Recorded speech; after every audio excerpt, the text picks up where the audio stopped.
ಈಗ ನಾನು ನಿಮಗೆ ಈಸಿಯಾಗಿರೋ ರುಚಿಯಾಗಿರೋ ಬದನೆಕಾಯಿ ಒಗ್ಗರಣೆ ಚಟ್ನಿ ಮಾಡೋದನ್ನು ಹೇಳ್ಕೊಡ್ತಾ ಇದ್ದೀನಿ. ಏನು ಬೇಕಾಗುತ್ತೆ ಅಂದರೆ ಇದಕ್ಕೆ ಬದನೆಕಾಯಿ, ಆಮೇಲೆ ಟೊಮೊಟೊ ಕಾಯಿ ಇದ್ರೇ ತುಂಬ ಚೆಂದ. ಟೊಮೊಟೊ ಕಾಯಿ ಹಾಗೂ ಹಸಿಮೆಣ್ಸಿನ್ಕಾಯಿ ಇದನ್ನೇನು ಮಾಡಿಬಿಡ್ಬೇಕಪ್ಪ ಅಂದರೆ ಇವು ಮೂರನ್ನು ಒಂದು ಕುಕ್ಕರಲ್ಲಿ ಹಾಕಿ ವಿಷಲ್ ಬರೋಂಗೆ ಮಾಡ್ಕೋಬೇಕು. ನಾನೀಗ ಆಲ್ರೆಡಿ ಒಂದು ವಿಷಲ್ ಮಾಡ್ಕೊಂಡಿದ್ದೀನಿ, ಇದು ರೆಡಿ ಇದೆ. ಈಗ ಅದಕ್ಕೆ ಒಗ್ಗರಣೆಗೆ ಏನಪ್ಪ ಅಂದರೆ ಸ್ವಲ್ಪ ಈರುಳ್ಳಿ ಜಾಸ್ತಿ ಇರಬೇಕು. ಇದಕ್ಕೆ ಈರುಳ್ಳಿ, ಆಮೇಲೆ ಬೆಳ್ಳುಳ್ಳಿ, ಆಮೇಲೆ ಕೊತ್ತಂಬರಿ ಸೊಪ್ಪು, ಆಮೇಲೆ ಜೀರಿಗೆನೇ ಇದೆ ಟೇಸ್ಟ್ ಕೊಡೋದೆ ಜೀರಿಗೆ, ಇನ್ಯಾವುದು ಮಸಾಲೆ ಪುಡಿ ಇದಕ್ಕೆ ಹಾಕೋದಿಲ್ಲ. ಆಮೇಲೆ ಒಗ್ಗರಣೆಗೆ ಎಣ್ಣೆ, ಆಮೇಲೆ ಸಾಸಿವೆ, ಇಷ್ಟು ರೆಡಿ ಮಾಡಿಟ್ಕೋಬೇಕು. ಈಗ ಮಾಡೋ ವಿಧಾನನ ತೋರಿಸ್ತೀನಿ ನಿಮಗೆ. ಇವಾಗ ಚಟ್ನಿ ರೆಡಿ ಮಾಡೋಣ ಬರ್ರಿ. ಇವಾಗ ಒಗ್ಗರಣೆಗೇನು ಎಣ್ಣೆ ಹಾಕಬೇಕು. ಇದು ಚೆನ್ನಾಗಿ ಕಾದ್ಮೇಲೆ ಈ ಥರ ನಾವು ಬೇಯಿಸಿರೋದನ್ನು ಏನು ಮಾಡಬೇಕು ಅಂದರೆ ಈ ಥರ ಒಂದು ಸುತ್ತು, ಭಾಳ ಅಲ್ಲ, ಒಂದು ಸುತ್ತು ಗ್ರೈಂಡ್ ಮಾಡಬೇಕು. ಇದಕ್ಕೆ ಏನು ಹಾಕೋಬೇಕು ಅಂದರೆ ಜೀರಿಗೆ ಹಾಕ್ಕೋಬೇಕು, ಆಮೇಲೆ ಕೊತ್ತಂಬರಿ ಸೊಪ್ಪು ಹಾಕೋಬೇಕು, ಆಮೇಲೆ ಬೆಳ್ಳುಳ್ಳಿ ಹಾಕ್ಕೋಬೇಕು.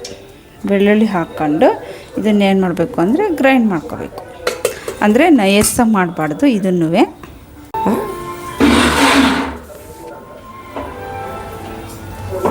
ಇಷ್ಟಿದ್ರೆ ಸಾಕು. ಈಗ ಕಾದೈತೆ ಎಣ್ಣೆ, ಈಗ ಇದನ್ನು ಹಾಕೋಣ.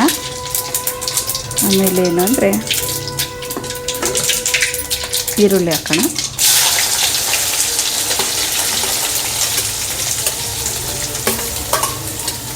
ಈರುಳ್ಳಿ ಹಾಕ್ಕೊಂಡು ಬಾಡಿಸ್ಕೋಬೇಕು ಚೆನ್ನಾಗಿ. ಈ ಥರ ಹಿಂಗೆ ಬಾಡಿಸ್ಕೋಬೇಕು. ಈರುಳ್ಳಿನ ಚೆನ್ನಾಗಿ ಬ್ರೌನ್ ಕಲರ್ ಬರೋ ಥರ ಬಾಡಿಸ್ಕೋಬೇಕು. ಇದಕ್ಕೆ ಈಗ ಎಷ್ಟು ಬೇಕಷ್ಟು ಉಪ್ಪು ಹಾಕೋಣ.